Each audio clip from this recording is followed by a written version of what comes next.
आपण उभे आहोत चेंबूर कॅम्पमधील भाजी मार्केटच्या परिसरात आलेलो आहोत। तिथे आपण पाहू शकता आजूबाजूला की खूप रोगराई आहे, घाणेरडेपणा आहे। तिथे जो भारतीय झेंडा आहे त्या झेंड्याच्या भोवती ओटा केलेला आहे, त्याचा वापर भाजीपाल्याला होत आहे।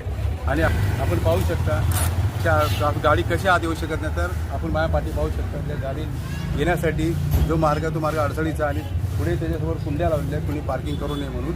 ते कुंड्यांमुळे खूप अडचण होते, रहदारीला लोकांना या जायला खूप अडचण होते। आणि पाहू शकता आणि भाजी मार्केटच्या आतमध्ये परिसर उभा आहोत, म्हणजे बाजूला कचरा डबा आहे, माझ्या पाठीमागे RBIचा झेंड्याचा उभा पोल उभा केलेला आहे।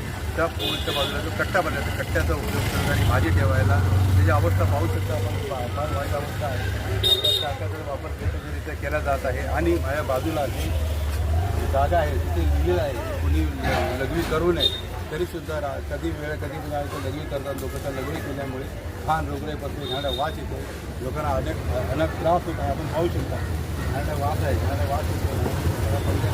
हा पोल आहे, त्या पोलच्या बाजूला पाहू शकतो खड्डा पडला आहे। त्या खड्ड्यात कधी खड्डा पडल्यामुळे तो पोल कदाचित तुटून खाली पडला तर उद्या कुठे अपघात मोठा होऊ नये हीच BMC स्थानिक नगरसेवक आणि BMCला घनकचरा विभागाला विनंती आहे की त्यांनी लक्ष द्यावे, यावे आणि पाहून सर्व कायदेशीर कारवाई करून सर्व सुव्यवस्थित जनतेच्या सोयीसाठी उपलब्ध करून द्यावी। माझ्या मागे पाहू शकता त्रास हा होऊ नये, कुणाला त्रास होऊ नये आणि खूप त्रास होत आहे त्यांनी गाड्या पार्किंग केल्यामुळे। आमचं RTOची महाराष्ट्र पोलीसला विनंती आहे की त्यांनी यावं आणि कायदेशीर कारवाई करून रस्ता मोकळा करावा, लोकांच्या सुखीसाठी करून द्यावे ही विनंती आहे।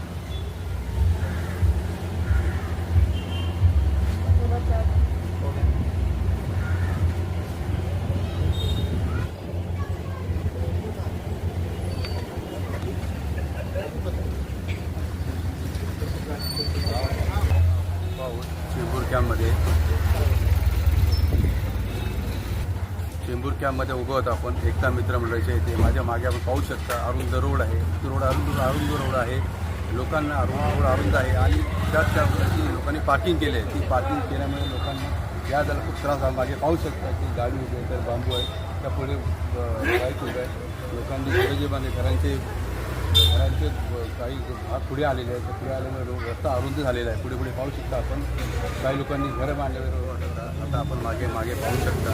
मगाशी मी बातमी दाखवली तिथे कचरा होता, कचरा घेण्यासाठी BMCची गाडी आली होती, तर BMCची गाडी आली, तिला उभं राहायला जागा पार्किंगला उभं राहायला जागा नव्हती, कारण त्या पार्किंगमध्ये गाड्या उभ्या आहेत। आपण पाहू शकता ज्या पार्किंगमध्ये गाड्या उभ्या आहेत त्या अजून चेंबूर कॅम्पमधील जो रस्ता पुढे जातो, कचराकुंडीच्या पुढे जो रस्ता जातो, शिवसेना शाखाच्या पुढे शाखा आहे, तो रस्तासुद्धा अरुंद आहे। त्या रस्त्याच्या भोवतीने पण खूप ट्रॉफिक जाम आहे, लोकांनी पार्किंग केलं आहे। तर पार्किंग केल्यामुळे लोकांना जायला त्रास होतो, गाडीला त्रास होतो। आपण पाहू शकतो पुढे शाखा आहे आणि शाखेचा पुढे अरुंद रस्ता आहे आणि अरुंदाची पाहू शकतो पुढे पण आपण खूप अडचण आहे। पुढे पण जे वाहनं उभे आहेत आणि वाहनं बेकायदेशीर उभे करतात, कसे का